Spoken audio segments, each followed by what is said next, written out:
Ironically, when I was in Tahiti, I got like towed in really deep on a huge one and I fell and I was like, oh, here it goes. I fell on a giant chokes wave with the GoPro.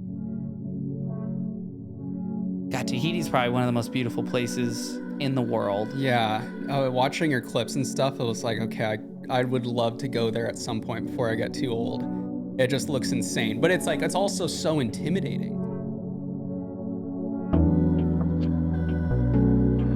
In the moment, I didn't know how hard we actually scored in Tahiti. I knew the swell was going to be really big, but not like as big as it came in. I mean, people were throwing out code red waves.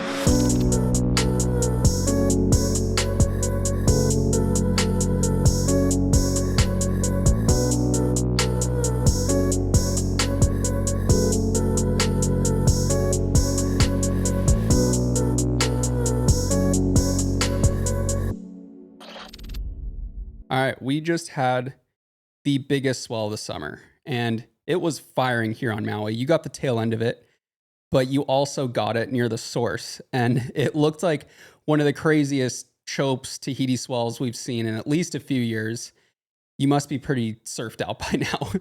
Never surfed out. Never? I was shocked to see you out at Malaya the other day. I didn't even know you were back yet, and you were just out there, and I was like, after seeing your Instagram clips, I'd be like, I would probably never even surf again after the waves you got.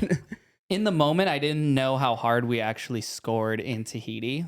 I knew the swell was going to be really big, but not like as big as it came in. I mean, people were throwing out code red waves. They were like, oh, it's actually code red down there.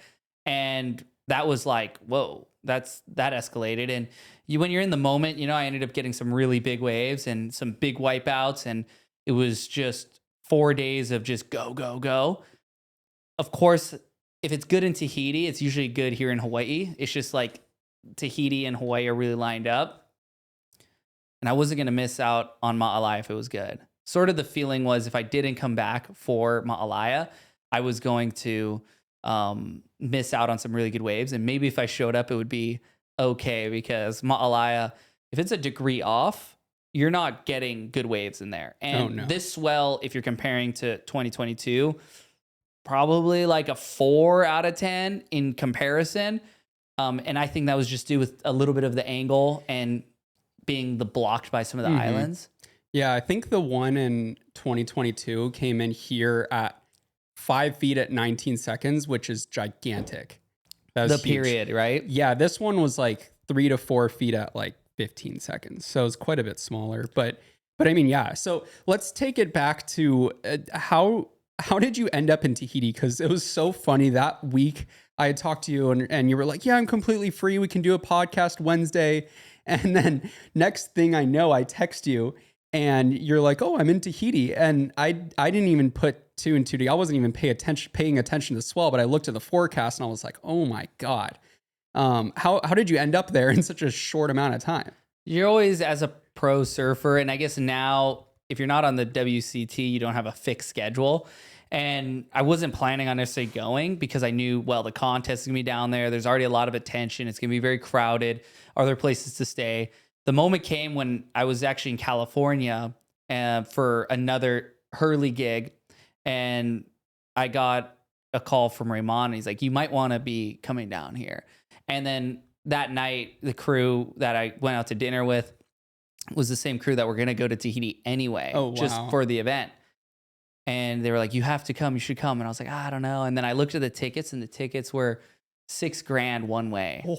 And if you don't think you're going to score or, you don't know for sure, and you never know for sure if you're going to score, and a swell was big, but it was like going to be big paddle. Mm-hmm.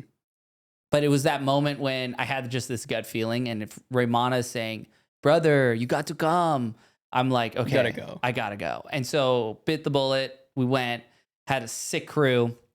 And it ended up just being way bigger than anticipated. And it lasted a lot longer. And that's sort of when I'm like, oh, it's going to be good in Hawaii. But that was how I kind of pulled the trigger. It was really, I think we got the ticket the night before. And you went straight from California? Yes, we went. I was here again. Oh, okay. And I wasn't going to go. And then that's when I was like, no, I should go. And then flew back to California. And then flew on a plane from Air Tahiti Nui down to Tahiti. And then, yeah, the next day was huge. Didn't you squeeze in a layered workout in between there somewhere? Yeah, when I was in California for some stuff, got to go do 2 workouts with Laird. Jeez, how was that? I mean, you know what? I was actually kind of a little nervous because having not been there since 2013, I think, or 2014 when we filmed an interview for Sup movie, I was like, oh, this guy, he's gonna torture me. And the good news is I just stopped caring if I got tortured or not. I was like, bring it, I'll drown. Like, this is fine. Like, at one point you just got to go. And Laird's, we went to his house and he just does everything next level. And I actually, not knowing I was going to go to Tahiti for a big swell, it was the perfect prep before because we did a lot of like endurance type stuff underwater. One of them, I think they call gorillas, which was essentially you have 30-pound weights and you walk to a probably like 6 feet, probably 8 feet deep. And you jump and you go from a squat from your side and you put it up in the air or above your head. And then you breach out of the water and you pull it down and you have to do 30. You get a little bit of air each time. Though, yeah, you get it, but you're projecting. Yeah, no, that's gnarly. So you do 30 jumps, but then you do it 10 sets. Oh gosh. And then you trade off with the other guy. So that's your rest. And then in between, you're going in the sauna for, I think we were doing 20 minutes in the sauna at 250 or something degrees, which was really hot. That's like the straight mental callousing workout. It is. Sounds like. But I mean, it gets you so comfortable underwater. I'm already pretty comfortable, but it was just rad to be in, Laird's backyard in his massive pool, working out with him, Luca Padua, who's constantly training there. It was just like the sickest thing. And I did 2 workouts. I loved every bit of it. They were challenging, of course, and that's what you want. And then it just prepped me for this massive Tahiti swell. Yeah. Well, did it feel like the training we've been doing as far as the breath hold stuff in the gym? Did it feel like that? Like did it feel like it prepared you well for that type of workout? Because I mean, at least I don't necessarily train a ton in the pool, but holding my breath a lot in the gym. Did it feel like it translated well? Oh yeah. I mean, the thing is like, where's your comfort zone? Being underwater, can you be comfortable underwater? Yeah.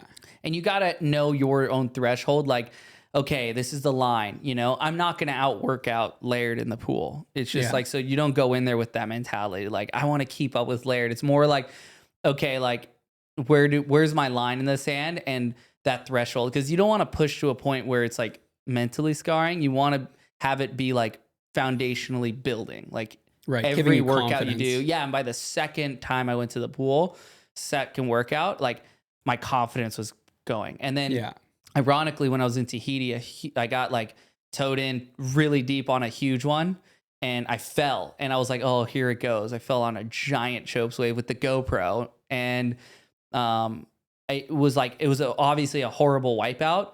However, all the training in the gym with Scott and Team MPG and then in the pool with Laird, all of that consistent, and obviously my endurance being at an all-time high from doing all the channel crossings on the foil. I could have taken a lot worse beatings. And inevitably we went to surf when we were down there, this giant right. Yeah. Giant right. It's like way, way, far away from Teahupo'o. It's like down the coast. Yeah. And the sketchy thing about that wave is there's really perfect waves, but there's a lot of closeouts. So you're pulling into these like, I don't know, it was 15-foot Hawaiian or something. Square 15 feet it looked like. Just slabbing barrels. And I had my best waves were doggy doors. And they were like, the direction was different. And, you'd see me disappear in the slab wave and I couldn't get out until the end. And you'd end up having to doggy door out and there was dry reef. So you jump, pencil dive. And I did that. I think I had like 5 or 6 like closeouts. In between, I had like the ones I posted online, which were these perfect peeling end in the channel waves. That looks like the easiest wave ever. I mean, those are out there. Yeah. But there's also ones you tow into and it looks perfect and they're just closing out. Oh, so wait, so you pencil dive and do you just get freaking cheese grated? No, well, it just depends on how late you pencil dive. Oh, So okay. you're in the barrel, and so we were like I was riding my toe board like a step off board, which was no straps, Yeah. just to the ability to move your back foot, but it was sucking up so hard, and the wave was so fast down the line. Whereas, Chopu, you kind of pick your line and you're locked in, Yeah. and you want. Some of the Tahitians actually run no back strap and only one front strap. Yeah, that's crazy. Which to me seems a little bit sketchy because if you fall, you're going to twist your ankle. And I always like to fall with both feet in the straps because you can get out of both of them quicker at the same time than one at a time. Or you can take the whole impact with both feet in the foot straps. It's almost like you want one or the other. Right. But so I was in these rights, a couple in the beginning with no straps. And the wave was so fast. It was so hard. I didn't make a couple because I couldn't get enough leverage on how that wall was so steep and so sucking up so quick. I was kind of just trimming it. And then once I threw the straps back on, it was like I could pull the board over the shock waves and fly it. And it ended up being better. But you come out and there was a couple that I just barely made it out the back. And others where I had to straighten out, pencil dive. And then you have these like giant coral heads that look like mushrooms. They really come way up. Wow. And so if you go too late, the waves collide, the right and the left kind of connect, and you can like get smeared that way. So you want to jump a little earlier so it goes over you and then sucks you over all that shallow bit on the inside. Interesting. I don't know. Jeez. If you ask some guys that have surfed down there, it's notoriously known if you get a closeout that you wipe out and you might not hit anything, but then you'll be sitting in the whitewater and a coral head will just pop up next to you. Oh. And then it'll go back underwater and you're like, it's just like seeing a shark or something. Yeah. But luckily I never hit the bottom, and I think that was pure luck, but hence you could see in the footage I was wearing a helmet and I was wearing really my jaws padded float suit. Yeah, 100%. It's it was crazy how much power it looked like that swell had. I mean, I've never been to Tahiti, but just watching, they had the live stream, like the Rogue TV one. Yep.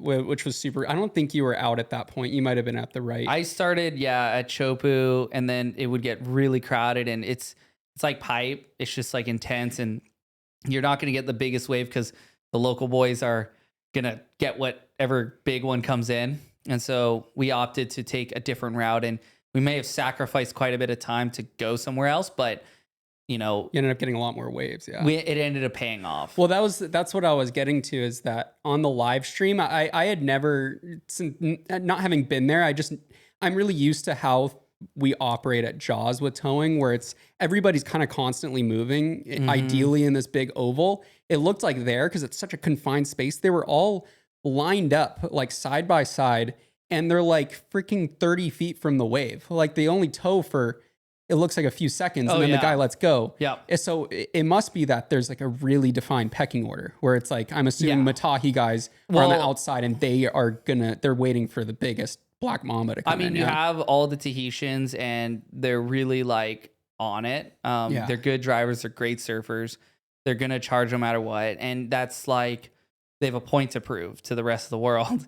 I would say the top of the pecking order is Matahi, and then his older brother Manoa Drole, who's an OG, like the man next to Raymana. Those two are like, I'd say the kings, and Matahi's the prince. But when those guys start driving, I would say it would be the equivalent of like if Laird was out at Jaws, like everyone just stops. Yeah, and so.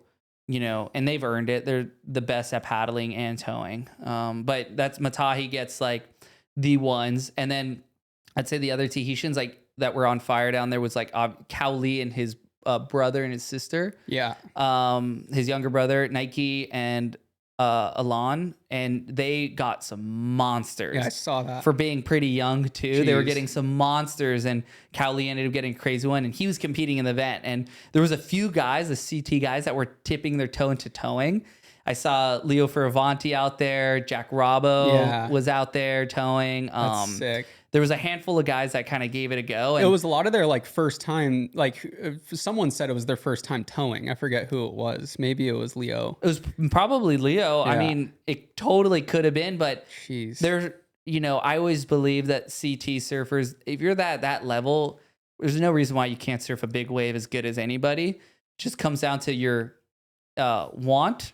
Yeah. And then obviously the willingness to go. And sure enough, those guys went. So they got some great waves. But, you know, hanging out with Raymana down there was just super special because he knows the reefs backwards. He knows where to go, when to go. And it was crazy because he'd be like, okay, we're leaving now. And right when we'd leave, something would happen over here and we'd go to a right or we'd go to another left somewhere. Yeah. And we were always like at the right place at the right time. And he's like, all right, it's raining. Okay, the wind's bad. And he just like, he could just look outside and just like maybe how we know it here, but he knew it there. So cool. And, you know, I'm like, Raymana, you lead, I follow. Like, Yeah. I'm just going to listen. And God, Tahiti's probably one of the most beautiful places in the world. Yeah. Watching your clips and stuff, it was like, okay, I would love to go there at some point before I get too old. It just looks insane. But it's like, it's also so intimidating. It's very like there's intimidating. like, it almost feels like almost Nazare's less intimidating in a way, even though it may be, I don't know, maybe it is more dangerous. Maybe, I don't know, but I don't know. But Those it's just two like places are the opposite, but I would say equally terrifying. yeah. Well, it just looks, it's not just the waves. It's just the fact that it's so confined. And you just know that, like you said, the guys like Raymana, the Droles, they have it so down and they're going to be on the best waves. It's just, it's hard to, you know, if you're like an up and coming big wave surfer to be like, okay, I'm going to spend all this money, go, I don't know anybody. I don't even know how I'm going to get out there. Like, how the heck do I expect to go down there and get a real wave? Like, it's pretty like, it's so pretty hard. daunting. It's super daunting. I mean, you know, these kids that I've gotten to know, the Smith brothers from down in, I met them down, ironically, Karamas, and they've been spending a lot of time over in Nazare. And those guys did just that. They just showed up, paddled off the side and just put themselves there. And I think if you're going there to paddle, yeah, it's one thing. To tow, you have to gain friendships and you got to know. You can rent jet skis there though. Like, I wouldn't want to just show up though like that. It's it's you wouldn't really get much respect. I feel like if you just pulled it's different. Like even at Jaws, I mean it's hard to say because we're from here, but it seems like there's a way smaller barrier to entry where like you know we see random people pull up to tow Jaws every single year and they kind of fit in somehow. You know, most big waves, when people are paddling, you're not towing. Jaws is like borderline. But like at Chopes, it's like a real clear line. Like, here's a paddle wave. Yeah. And even the biggest paddle waves that Matahi and Emio and Gilbert and all the Tahitians are sending it on, which are like pretty much almost tow waves. There is a line where the real tow waves, no one's close to those yet paddling. Yeah. Okay, So it's like the paddling and the towing can still really coexist. But there's limited amount of those really big tow waves. Yeah. I mean, there was one wave set this time every 40 minutes and you had 10 skis out. Yeah. So it's really hard. Yeah. Even for me, who I've been going there for my, you know, most of my life for SUP back in the day. And I've been out, I think the first session I ever had down there was like 2010 at Teahupo'o. So it was like been a minute, you know, 15 years on and off going down there. But even then, you know, it's like, I definitely like when Raymana tows me in because I have somebody that's a legend and someone that can help me get a wave. What about Shumbo? For someone that isn't from there, he sure gets a lot of waves. I was wondering, like watching the stream, like how does he do it? He was towing with a local heavy Tahurai. Oh, okay. And he's one of the Tahitian guys and he's amazing out there as well and really good driver. And he was getting him on good waves. Okay. Yeah. Granted, I mean, when I've towed down there, you just got to look for waves those guys don't want. And a lot of times they're looking for the biggest, perfect one.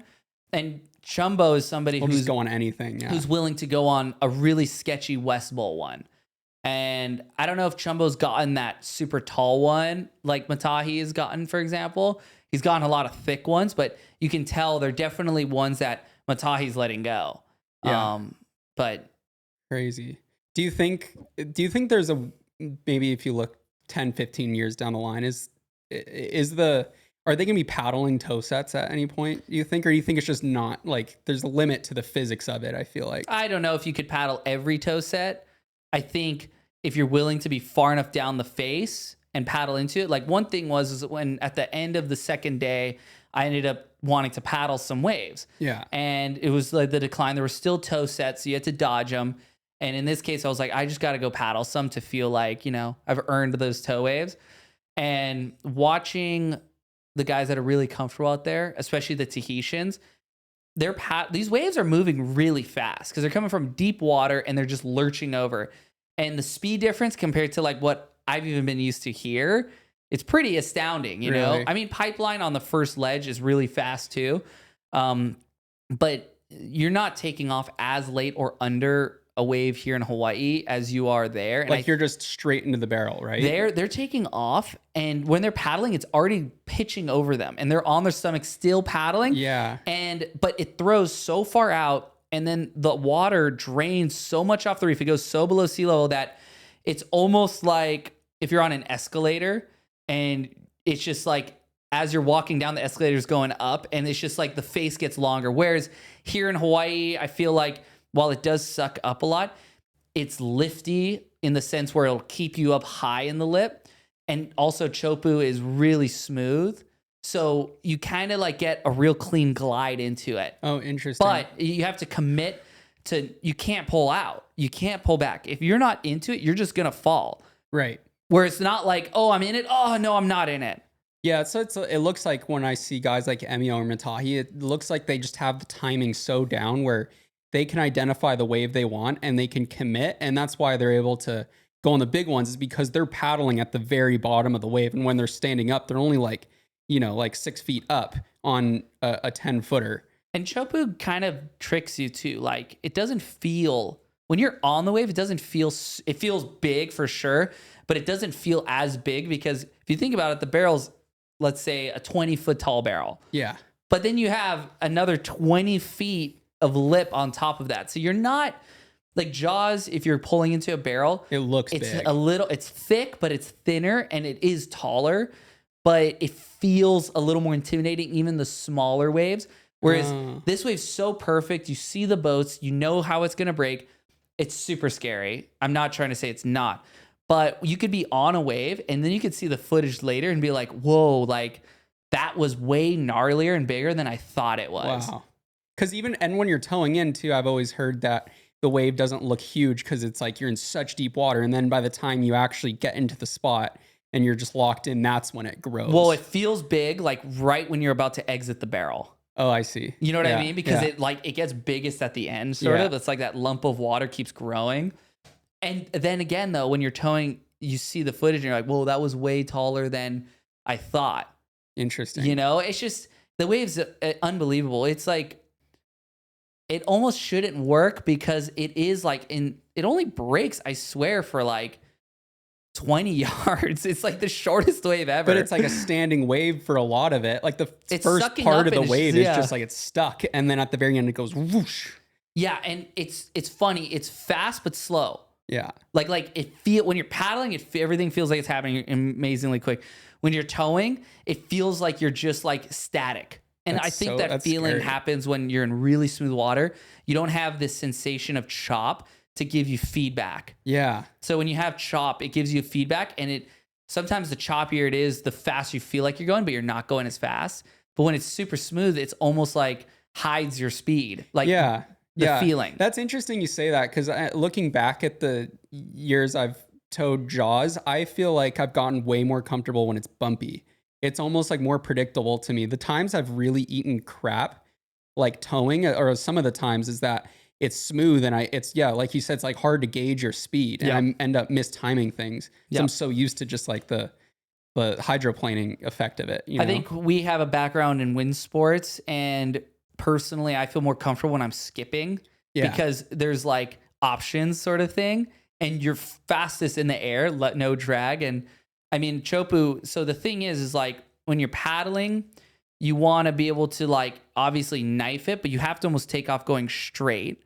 And it's, of course, having been able to surf it backside and front side, right? Both towing and a little bit of paddling, but mainly towing. Front side is the superior stance for Teahupo'o. Yeah, in my opinion, because I've heard before, like people like to be backside because there is this control. You can hold the rail, but you're super locked into one line. And when you're front side, you have this ability to like not make a turn because you can't really pump in the barrel on a big wave there without getting sucked up the face. Like backside, really easy to go too high and then have to like airdrop in the barrel down because it's sucking you up. Like when you get towed in, you have to literally uncomfortably feel like you're in flat water. And I heard that you have to constantly be turning like towards the beach. Well, you just look at like, you see the tower over here and then you look at the valley and you're just kind of looking that way. You're not like looking at the boats across. So unlike a normal wave, you're like looking this way. And so backside, you have to do this slow toe side turn. And it's really like, it comes naturally if you're a good surfer. Like you would handle it fine. Yeah. It's a natural feeling. However, when you're front side, it's much easier to be like against the wall. And if you do need to turn, it's really easy to it's easier to turn off your heels than it is on your toes. Yeah. Often why you see people when they're out of control fall backwards. Yeah. More often than forward. Yeah. So front side, you can naturally kind of just lean onto your heels. And it's like if you're skating, like a bowl, it's just kind of like carries you this way. Well, and you can see too. Backside, it's like, it's probably a little bit hard to even like see exactly where the curve is. You're not seeing where the lip is coming over. And front side, you can look this way and you can look this way. So I would say best stance to have out of Teahupo'o is front side, goofy foot. But you got to just work with whatever you stand as. Yeah, unless you're you. And then you could go both. But I mean, I feel like I should get better at goofy foot and I could do more. But I seriously feel more comfortable front side on a wave out there. That's crazy. Especially because at the end, the right connects with the left and the inside.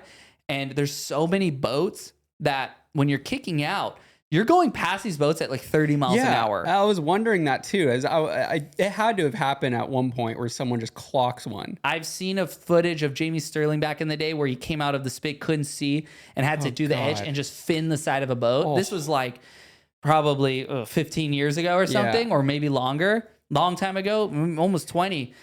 That being said, there's something really fun about getting blown in the barrel, and you're going through all of these boats with so much speed, and you feel like you're just flying through this like pack of like, it's almost a maze. It's the only place in the world boats can get that close to something so dangerous. Like I was trying to think if anywhere in the world would even allow something like that to happen, and I was like, there's nowhere on earth you'd be able to do that. And granted, they're pretty strict down in Tahiti about stuff, but culturally, they're so used to getting that close. I'm like, this is insane. Like, boats are almost getting sucked over every set of a tow swell, and none did this time. Yeah. It's happened. But it's only happened a handful of times. You think it would have happened a lot more. Oh, no. It's unbelievable. They're so close. These barrels were spitting their guts out and literally laying people out on the boats. Like people were flying on the boats. I'm pretty sure people fell off boats from the amount of spit. Like people have to hold on.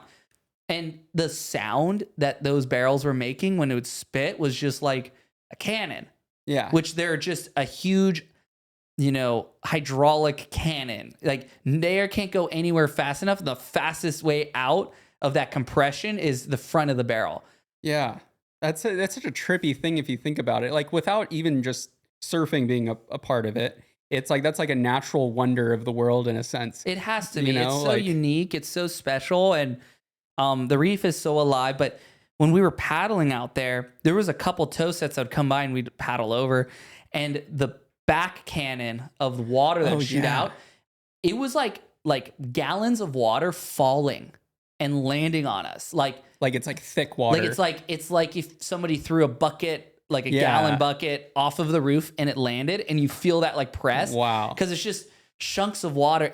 The waves breaking so fast and so much shallow water, it has nowhere to go. So it's either going to go through the front, but even when it goes up the front, it can't get out quick enough, so it shoots out the back. Jeez. And I remember I was just watching a video of Andy talking about the time he got that crazy paddle wave, where he side slipped. Yeah. And he was saying like his brother Bruce was trying to go and he needed to go to keep him off the wave, even though he was terrified. And he just had this image of like he was side slipping and he can just see like the reef clear as day. The water's too clear to feel comfortable. Like, is that actually what it's like? Drop like that would be really scary. Jeez. I mean, you kind of get used to it. yeah. It's one of those places you have to spend a lot of time, and you have to just go there, put in your time. It's best to just do multiple trips before those big swells, and just at least get comfortable with the way things are. It is, the water is just generally so clear in Tahiti that everything just seems like it's a lot closer than it is. Best place to fall, though, if you're paddling or towing, would be on the drop. Oh, really? Yeah, I would say you don't want to fall at the end. I mean, paddling, you're a little farther down the reef. Towing, you're getting towed way more south. You're way farther back. So when you do let go, like if you see that wave that I went on that it closed out, having the experience of being there, I was on the southern part of the reef and it was breaking kind of more traditional, like across, but before the bend with a West Bowl. You want, if you're going to fall, and I jumped because I knew this, you jump before that West Bowl because you're going to get pounded, of course, on the south part, but it's going to be pretty quick. Yeah. When you have all this water coming out of the deep channel, it's all unloading. The worst wipeouts I've ever had at Teahupo'o personally have always been on the West Bowl. Like when you're like coming out of the barrel and it clips you or something? Or? Totally can get just absolutely smeared at the end there. Or you fall like the shockwave on the West Bowl. Like you see that in guys that are paddling because you don't have the momentum and they fall that shockwave. That's like the worst place to fall. Earlier is better. Now, both hurt.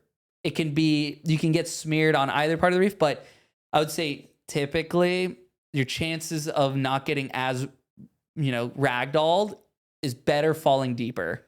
Yeah. Geez, that makes sense. I just did a video a few days ago about sort of debating where is the world's biggest wave. And I was kind of talking about, the obvious answer is Nazare. That's where, all the world records are broken. It's the tallest. But I would say after seeing some of those toe sets at Shope's, it's like, it's hard to compare the two. And, I mean, obviously there's the random Nazare wave that is psycho, comes out of nowhere. Like you're right that you got, that's like pretty darn powerful. But like on average, it's like these waves are half the size or a third of the size, but look like they probably pack more of a punch, I would say. And it's always been a flawed system to be able to judge what the biggest wave is, because I've had waves that have been half the size of the biggest wave I rode, and those have been the worst wipeouts of my life. Yeah. Smaller waves. Right. And so how do you measure big waves? A lot of it has to, for people that aren't in surfing, it's visually maybe the height of something, because height maybe represents power. But as a surfer, sometimes the water, whatever's in the water molecules, that energy there's a lot more stored in it. And we look at it like when I look at swells for Tahiti, especially toe swells, I'm looking for 6,000 or more joules. And sometimes, like at a Jaws, like Jaws can handle 20 plus thousand joules of energy. And the Eddie Aikau, for example, on the really big year was 24,000. Oh. Well, I mean, I think this last one was 20,000. The one before was 24,000 or something. Wow. It's a lot. But I would say at Teahupo'o, from 6,000 up, you get into some toad territory. But the thing with Tahiti is it's such deep water. It is coming from the Southern Ocean. And the only reason why the waves don't get taller in Tahiti is because the rapid change of depths is so immediate. Yeah. If it was like Hawaii, which had our mountains are so big and they kind of gradual, they kind of massage and help that energy kind of like grow, form it up. Yeah. Form it up. Whereas in Tahiti, it's like just swell energy, tsunami. Yeah. Like it's just like fold. Yeah. It doesn't have enough time to go vertical quick enough. So is what you're saying kind of that 6,000 joules there can sort of equate the power to maybe like 18,000 here? I don't know. It's hard to say. Yeah. Who really knows? I would say Tahiti packs a punch. The wipeouts are a lot shorter because the water doesn't have anywhere to go. So a lot of those bubbles, if you're not slamming the bottom, the foam, those bubbles bring you to the surface because it has nowhere to go and it has to rise. Whereas here we're dealing with a lot deeper deeper water. So the wipeouts, like out of Jaws, the hold down's 4 times as long. Like at Teahupo'o, a bad wipeout, 6 seconds, 7 seconds, might be the worst ragdoll of your life. Right. But it's 6 or 7 seconds. Pe'ahi, I've had it like 54 and 1 minute long hold downs. Oh gosh. And that's on those like massive, record breaking swells. But, it's just different. I feel like Jaws to me so far, and you can have the worst wipeout anywhere. It could even be the worst wipe of your life in a small wave. But Jaws seems to me to have like the most power and hold down ratio than any wave I've encountered. Oh, really? And Jaws feels like when you wipe out, you get the ragdoll of Teahupo'o. Yeah. But then you get the hold down of Mavericks. Yeah. And it's Mavericks, like the worst you get, of both worlds. Mavericks is a really big hit and some ragdolling, and then it's like the swirling. And what's scary about Mavericks is feeling like you're trapped deep underwater. Yeah. Like it holds you there and you can't get to the surface. Whereas Teahupo'o is like so violent, so fast. And then sometimes those boils shoot you into the, like almost into the air. Because it's like boiling up this cauldron. Yeah. And the second wave at Teahupo'o always hurts the most because you're at a dead stop and the waves, or the interval between the waves is really tight.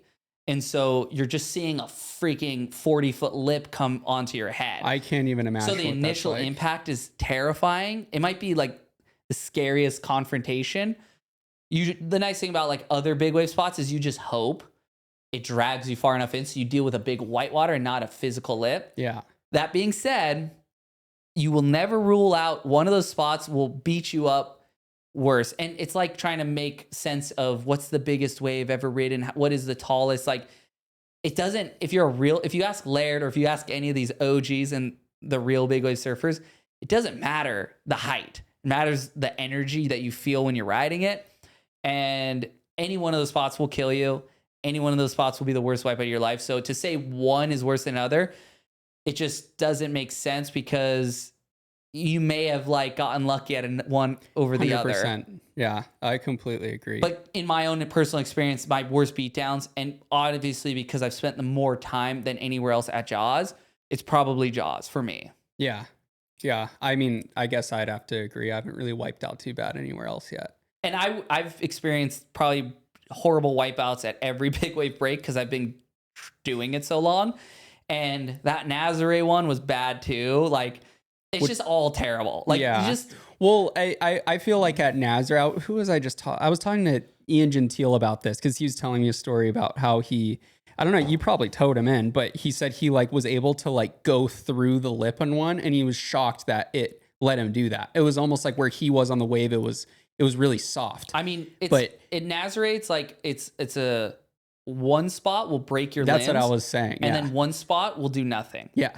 And I've had, Ian Walsh, I don't know if you remember 2020, I towed him into a massive wave. It had to have been 70 feet tall. And his board skipped out. I remember that. And he fell. And in the footage, it looked like he's done. And the wave barreled over him. And this is why I think this happens. If you're in the wrong spot in Nazare, probably the worst beatdown of your life. Yeah. But if you're in the right spot, you can get lucky. And in this case, what ends up happening is I feel like Nazare's two opposing wedges, they come together, and imagine a stationary wave in a river that is like standing up.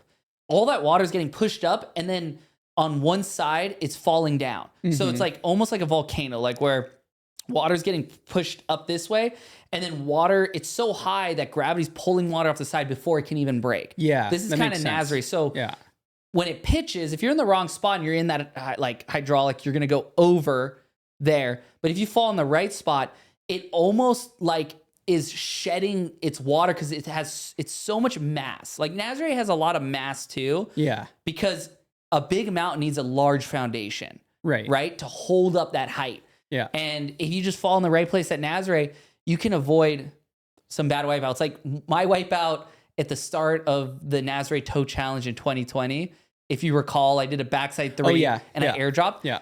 I hardly got pounded on the wave. Really? I tomahawked. I was like in deep enough water in the wave that I popped up. I thought I had made it, and I kind of got sucked back into the soup, and I got stirred around and like kind of pounded a little bit, but I didn't get that like and then like shredded apart. And that was a confidence booster for the comp because I was like, okay, like I just felt like that was the sketchiest thing I could have done, and I got away with it completely. And I'm going to use that as momentum. Yeah, well, I think a good example, like, 'cause I was there and I saw the whole thing unfold, was the one where you have the GoPro. It was like you fell on a giant wave, but that first wipeout looked relatively minor. You popped up really fast, but it was like these like next 15, 20 footers that somehow just apexed. Like that, like those must have been the worst ones, right? Rather than falling on the 30-foot one. Oh, for before, sure. like Well, when you 35-foot fall one. on a big wave, you have momentum with the wave. Yeah. And ideally you want the wave to overtake you and you get into that spin cycle. The worst is when you straighten out and it hits you and it makes you go as fast as the wave. Does that make sense? Yeah. Yeah. So it's you like want the acceleration. Yeah. I feel like you want the momentum of the wave when you fall because you're going with the power and it's not such a hit.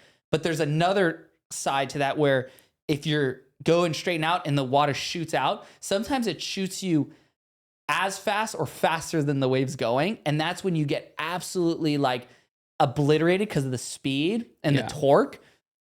And often why the second, third waves at Nazare or at any big wave is the worst is because you pop up and you're in a stationary position. So here you are is like this object and an unstoppable force hitting you. Yeah. So you just picture, in an avalanche and a tree's just standing stationary, tree's going to get leveled. Yeah. And so it's like getting hit by a car walking across the street versus if you're on a bike Going and you get with hit it, from yeah. behind.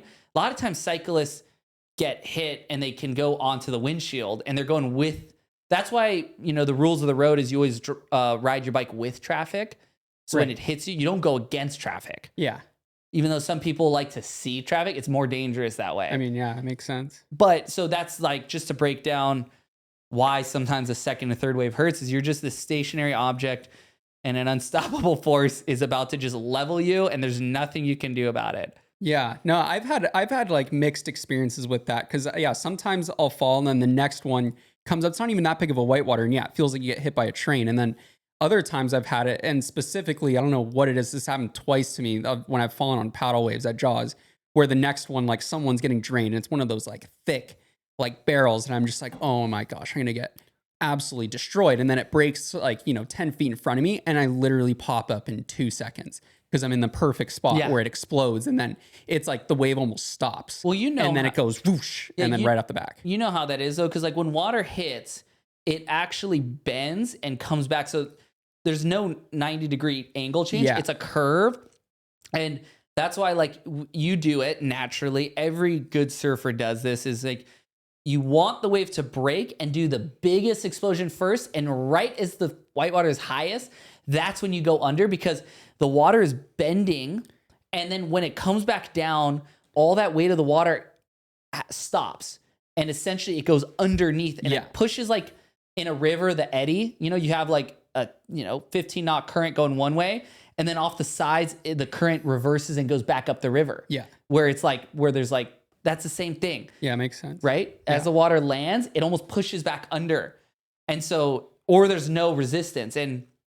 That's why you see guys duck dive at like Pipe and these other waves. Yeah. And you're like, how are they duck diving? The whitewater is so huge, but they're timing that like dead zone. Yeah.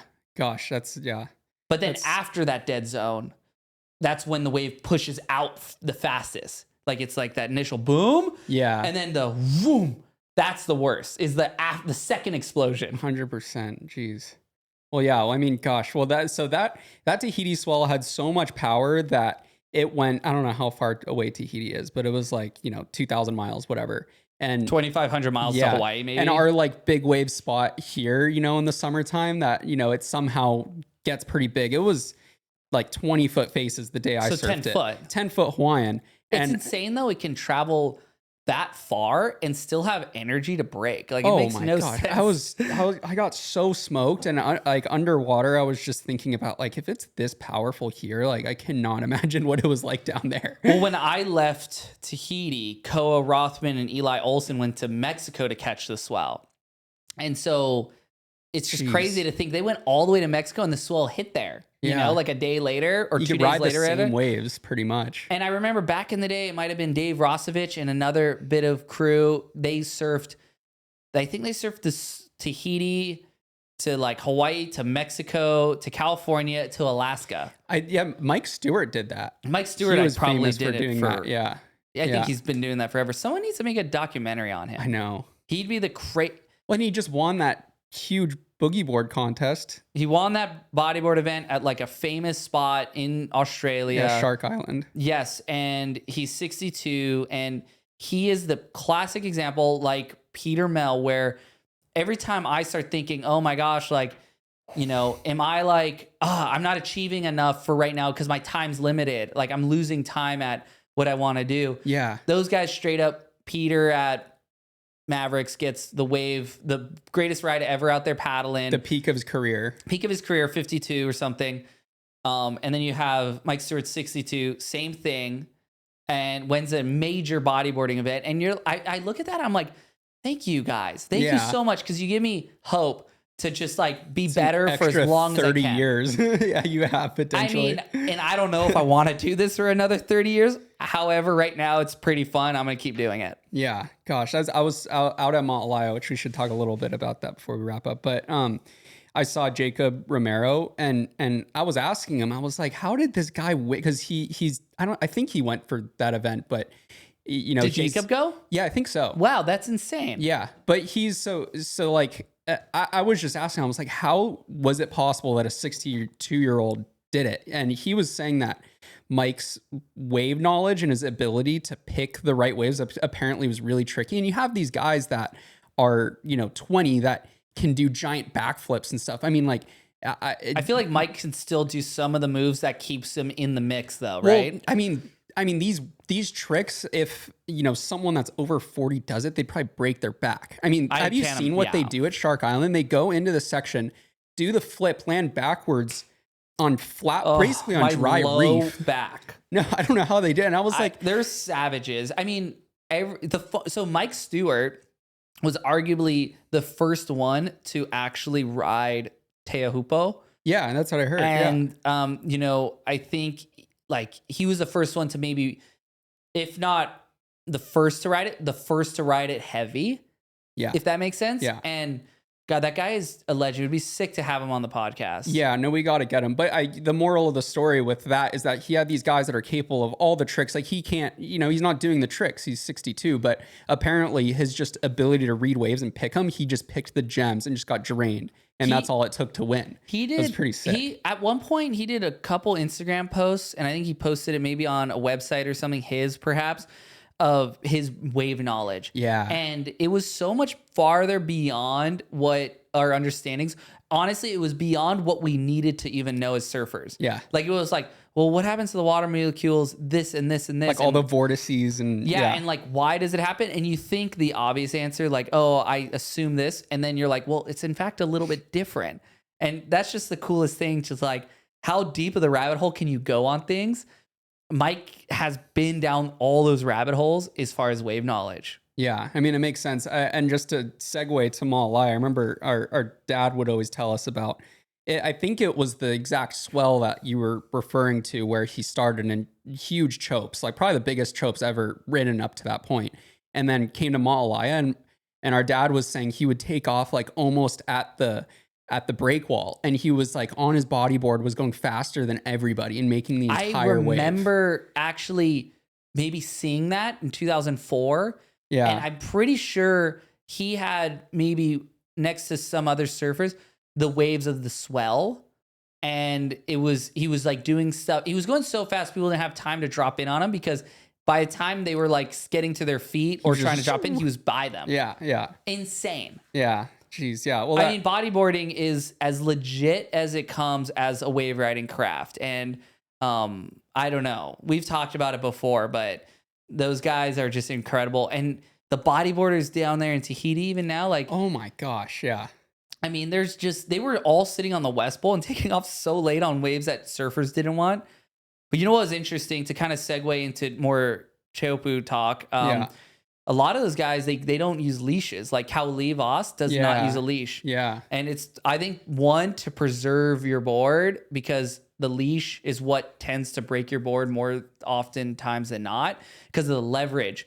You have like an anchor being the human body, and you have that leash tighten up and then the board can't go anywhere. And then it gets, folded in half by the power of that wave. Also, the leash gets you more pounded more often than not. Like we found if you have foam on, if there was a sandy beach at Jaws, I would never use a leash. Yeah. But you only use a leash to not lose your board. Yeah. That is like the only reason why I use a leash in big wave paddle surfing. Nazare, I don't use a leash because there's a beach. Yeah. It'd be so much nicer Mavericks, without it. You wear a leash because the rocks. It's the truth of the matter because you can't stop that board. You get so much more pounded with it. I get way more pounded with a leash than not. And so I could see why they don't. And then they have their jet skis. They, the board goes in the lagoon. They can go get the board. You know what I mean? Yeah. Maybe on smaller days they use it when no one's around. But like in this kind of setting where there's water safety around, like it's pretty impressive actually. They're in board shorts going on 12, 15 foot waves and 12, 15 foot waves that are 12 to 15 foot thick. Yeah. Oh, it's a different world. That's crazy. And what about, so back here on Malaya, it was funny. The morning session of the big day, I went out and I was sitting wide and you were up at the top. And I think I had an entire session and I think you were waiting for that bomb. Like maybe you are in the mindset of how it was in 2022 and it was firing. Yeah. And you didn't catch a single wave. And then all of a sudden you just disappeared. Yeah. I was like, okay, I'm playing the long game here. And I sat out the back and I waited an hour and a half, maybe close to 2 hours, and the wave just never came.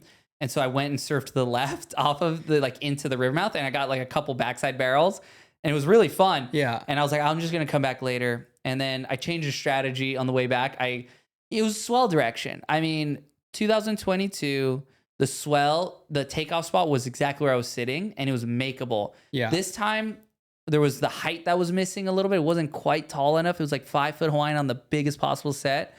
And also the direction seemed to be maybe more southeast. So it was kind of like hitting a little square on the reef.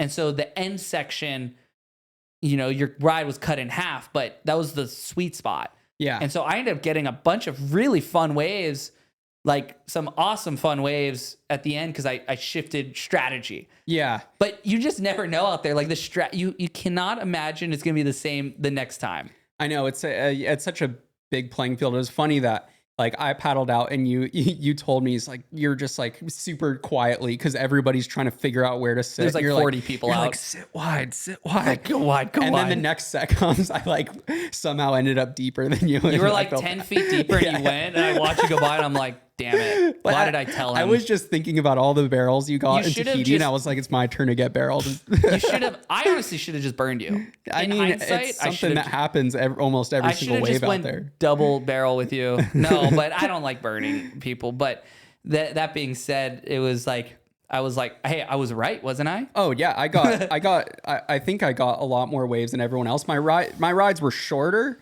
A couple guys got there was 2 sets that broke. But deep, even then, I don't even think they made it the whole way. Yeah. They got like 3/4 of the way and then it closed out or something. But it's so funny because I mean, the wave is insane, but it's like such a novelty to get barreled on Maui in summer that there is just so much hype around it. There's like 50 people in the water, 100, a few hundred people on the beach, it felt like watching. For sure. It's such a scene. Everybody's burning each other. But I almost like this swell, I almost sort of, it's easy to get frustrated out there. And there's certain surfers that do get really frustrated, and I think the idea with Malaya is that you just have to enjoy the entertainment. What you got to do though is you got to go there with an intention to ride the best wave ever that you can. There's an intention. Okay, I'm ready for it. But you go out there with the open-mindedness that you'll take whatever comes to you and you're not fixated on a particular outcome. Yeah. And out there, it's the kind of spot where, you stay like there's a humility to yourself, Yeah. You have to battle with people, but there's a humility to yourself that it's like, my life is going to be just as good if I catch a psycho wave out here or not. And then that's usually when God gives you a psycho wave. Yeah. And then you get this beautiful ride and then you're like, oh, I'm like relieved. But then again, like I didn't get that crazy one. I got some fun ones, but I just always look back at that other swell I had and I had such good ones. I'm like, I'm grateful still. And I got these incredible waves. So I have nothing to complain about. Also, I was in Tahiti and the waves I was riding down there were 4 times taller. Yeah. So I was kind of like, oh, this is icing on the cake. Yeah. No, I was with them. I was trying to have the mentality where I was like, okay, I'm happy with whatever, but I really want to get barreled because I may not get barreled for a few more months. So the pressure was definitely there. But yeah, I mean, it's just nice to have a swell like that. I was so surfed out. But Oh, well, surfing is that never ending pursuit and fun. And we always have things we want to work on. I got to test some new boards. I got to work on my own skill set. And so that's partially what keeps me coming back is the thrill of improvement. And of course the waves are one thing, but that's the, I would say the cherry on top too. It's like, Yeah, oh, I don't need yeah. to have the best waves of every session because that's not my sole focus, necessarily. Yeah, and it's funny you say that because I definitely had that experience, and I've had like sort of a magic KT board that I've been riding for quite a while now, and we went to this one spot that is like the most rippable wave ever. You know which It's one like I'm a talking Mexican about. point break. It's insane, and all the boys were just shredding, and I was struggling, just bogging every turn, and luckily I had the board U-shaped me in the car because I was riding a Malaya, and it was crazy how I went from feeling like I was like a terrible surfer, just like this should be the easiest wave ever to surf, and I can't surf it. And then the second I got on yours, it was like so easy and so I don't know. It just I didn't have to think about it as much. I think more often than not, boards that might be considered bad are just particular for one type of wave. Most shapers, everyone makes a good board. Like it's not hard to make actually a really good board. It's hard to make a good board everywhere for everywhere. Yeah. It's hard to make a board that is fast, forgiving. It has all the bells and whistles, but is also forgiving. And you that's why it's nice to have a quiver is you can have boards you can pull out for specific conditions. And in general, I would say for that peeling perfect wave, my boards have a lot more relaxed. That board I made you, the Samurai model, has a relaxed entry and it's a very smooth, it's very smooth and straight rocker out the tail. So it's there's no too much bend. And where you have the touching point on a surfboard is where the rocker, like if you set it on a flat level ground, where you set that board on that flat level ground, where it balances depends on if it's, most shapers go dead center. A lot of if you look at a Sharp Eye and Channel Islands, to make it more forgiving and kind of easier to turn off the back foot, that touching point's back. And so the board I made you, I actually had the touching point forward since I'm a very front foot heavy surfer. I like to drive, but for someone like you, who's I would say a neutral stance surfer and arguably a little back footed, when you get on a little slopier wave that's not too hollow, what it does is it gives you your extra speed that you don't get when you have a touching point a little farther back and a lot more curve between the fins. Obviously, the more hollow wave, that's going to work good because it's going to kind of fit to that curvature. Yeah.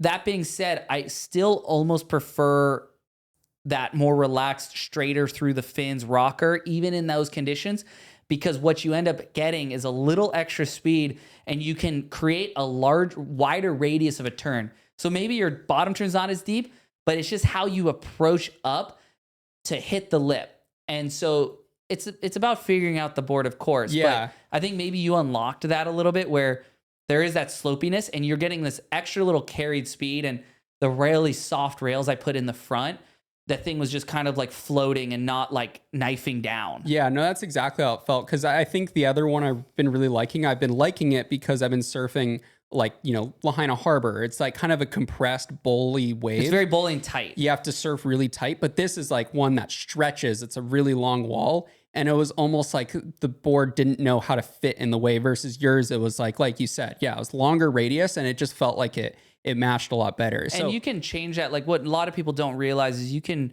manipulate that rocker with your fins. Interesting. And a lot of it too, some of the best boards I've ever had, the fins are actually in the wrong place. And I've had fins made 1 centimeter back or 1 centimeter forward on the base, custom fins. Yeah. And it literally, see, with windsurfing, we have the ability to have adjustable fin boxes. Right. And this board up here above my head, you might not be able to see it on camera. It's a windsurf board that I shaped. And when I first put the fins in it, I was like, man, this is the biggest plug. This is the worst board I've ever ridden. Yeah. And by moving my fins just a little bit there, a little bit here, all of a sudden the board was the best board I had ever windsurfed. Wow.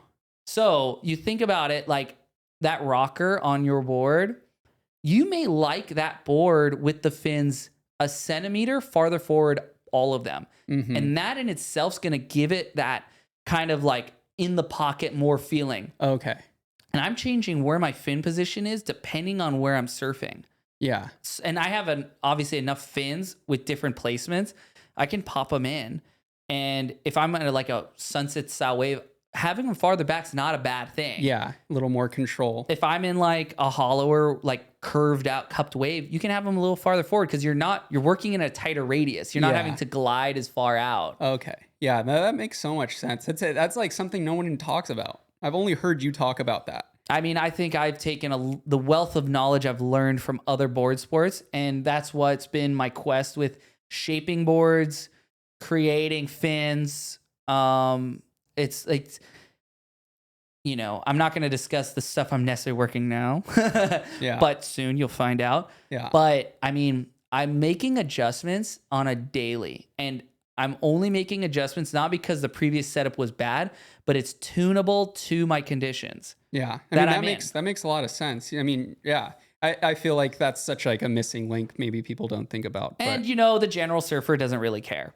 You know, like it doesn't matter. True. It may actually be it may confuse them them. more, Yeah. you know? Like the general surfer may not need it. However, the foilers out there that are listening, with foiling, think about how much a half a degree or even 0.25, like a quarter of a degree changes on your tail position of the wing, your rear stabilizer, how much faster your foil can get if it's a negative shim versus a positive shim. Mm-hmm. It's a completely different game. So now per race this summer, we were tuning our foils depending on the conditions. Yeah. It wasn't just like set it and go. Yeah. And you think about Formula One and you think about sailing, you think about America's Cup, you think about the fastest, the best people in the world in these other technical, motorized, or just, you know, specific sports. Every session you're tuning. And surfing, there's a lot more to tune. So I think as a pro surfer and as a shaper, to have the ability to make those subtle adjustments, a coach, I think if you're coaching somebody, you want to be able to make those adjustments for them. I wouldn't even say like a pro surfer should even need to know what's being adjusted. Interesting. It's almost like you have like a technician for your board. Engineer. Yeah. In Formula One, they have an engineer. They're helping tune your board. That makes sense. Yeah. Per the conditions. Like, okay, like I know we're here. This is what this does and that. And this is all technical talk and probably boring, but I find it fascinating because if I can unlock 1% of potential, even if it's just mental potential, it makes your session more fun. No, it makes a big difference. Yeah, that's something that's always interesting to explore. But yeah, I mean, unless you have anything more to talk about, I think we covered all the bases on that one. No, it's fun to talk about that trip to Tahiti, and I can't wait for the next trip somewhere else. And we have some pretty exciting guests coming on tomorrow that we're gonna record. Yeah, that's gonna be awesome. Yeah. All right, stay tuned. Stay tuned.